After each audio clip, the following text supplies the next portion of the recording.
મિત્રો, એક રબારીનો દીકરો આખા વિશ્વમાં મોજીલા મામાદેવ તરીકે પૂજાય છે.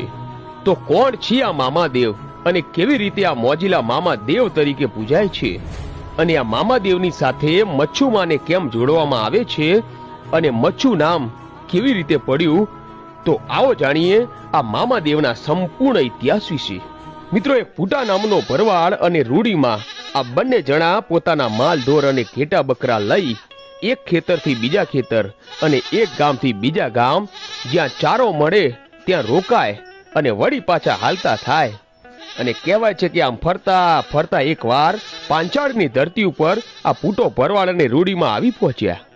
અને આ પાંચાળની ધરતીનું મગાવા નામનું ગામ અને ત્યાં ભોળાનાથનું મંદિર. અને એ વખતે બરોબર શ્રાવણ મહિનો હાલતો.